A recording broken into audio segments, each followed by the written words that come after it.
இப்போ சிம்ம ராசிக்கு அஷ்டமஸ்தானத்தில் சனி பகவான் போயின்னு இருக்கார். இந்த காலகட்டம் வந்து உங்களுக்கு கடினமான பாதையை லகுவாக கடக்குவதற்கு உண்டான ஒரு அனுபவத்தை உங்களுக்கு கொடுக்கும். பெரிய பெரிய மனிதர்களுடைய தொடர்பு கிடைக்கும். நிறைய ரோலிங் நடக்கும். நிறைய ரோலிங், விற்பது வாங்குவது. இந்த காலகட்டத்தில் சில பேருக்கு ஜப்தி ஆகிறதே நடக்குது. அப்போ அந்த படிப்பினையில் வந்து அவன் வாழ்க்கையில் அனுபவத்தை கற்றுக்கிறதுக்கு உண்டான பாடம் தான் அது. பட் இந்த பாதை தான் உங்களை மிகப்பெரிய ஒரு லட்சியவாதியாக மாற்றுது. நன்றி நன்றிங்க. அடுத்து பெரும்பாலும் எல்லாரும் சொன்ன ஒரு ராசியில் ஒன்று வந்து ரிஷப ராசி. ரிஷப ராசி பெஸ்ட்டாக இருக்கும்னு நிறைய பேர் சொன்னீங்க. ரிஷப ராசியோடைய பொது பலன் என்ன? பொதுவாக வந்து பாருங்க, இப்போ ரிஷப ராசி 2026 வந்து பார்த்தீங்களான்னா சனி வந்து உபஜயஸ்தானத்தில் இருக்கார், லாபஸ்தானத்தில் இருக்கார். லாபஸ்தானத்தில் இருக்க சனி நம்ம எந்த அளவுக்கு ஹார்ட் ஒர்க் பண்ணுவோமோ அந்த அளவுக்கு பலனை கொடுத்துருவார். ஃபர்ஸ்ட் விஷயம். ரெண்டாவது விஷயம், குரு பகவான் வந்து தன குடும்ப வாக்குஸ்தானத்தில் இருக்கார் முற்பகுதியில், அதாவது 1/6/2026 வரைக்கும்.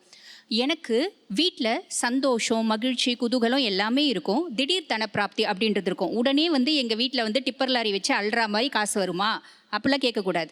ஏதோ ஒரு அளவுக்கு நம்ம ஏர்ன் பண்ணுற அளவுக்கு நம்மளோட படிப்பு, நம்மளோட வாழ்வாதாரம், நம்மளோட தொழிலுக்கு ஏற்ற மாதிரி ஒரு வருமானம், நல்ல வருமானம் அப்படின்றது இருக்கும் சார். தொழில் ஸ்தானத்தில் ராகு இருக்கான் சார். தொழில் ஸ்தானத்தில் ராகு இருக்கான் அப்படின்னா அவங்க எந்த தொழில் செய்கிறாங்க அப்படின்னாலும் அதில் ஒரு பிரம்மாண்டத்தை ஏற்படுத்துவோம். கேத்து 4ஆம் பாவம் கம்ஃபர்ட் அப்படின்றத கொடுப்பான். ஆனா ஆரோக்கியத்துல நம்ம கவனம் அப்படின்றது வச்சு. ரிஷப ராசிக்கு வந்து பண வரவு, பிசினஸ் பெருசா இருக்கிற வாய்ப்பு இருக்கு. ஓகே, யார் ரிஷப ராசி? தம்பி, உனக்கு என்ன டவுட் இருக்கு? அது கேளு. எனக்கு ஒரு டவுட். சும்மா கேளு. எனக்கு வந்து அந்த இதுல டவுட் இல்ல, ரிஷப ராசியில அவங்க எப்படி கண்டுபிடிக்கிறாங்க இதெல்லாம்? கேள்வி கேக்குறியா? இங்க வந்து எப்படி கண்டுபிடிக்கிறாங்களா? இவங்க கண்டுபிடிச்சா சொல்றாங்கல்ல உனக்கு. வேற ரிஷபத்துல டவுட் உள்ள வருது வெரி. அதெல்லாம் உள்ள வச்சிரு, அதெல்லாம் உள்ள வச்சிரு. ரிஷபத்துல உனக்கு ஏதாவது டவுட் இருக்கா? சரி, ரிஷபத்துல சரி விடு, உன் லாங்குவேஜ்க்கே வரேன். உனக்கு என்னதான்டா ஆசை? எனக்கு வந்து நிறைய ஆசை இருக்கு. ஈஸ்வரா, எனக்கு வந்து எல்லா ஆர்டிஸ்ட் கூட நடிக்கணும். இவருக்கு பதிலாக நான் கேட்குறேன், ரிஷபராசி தானே.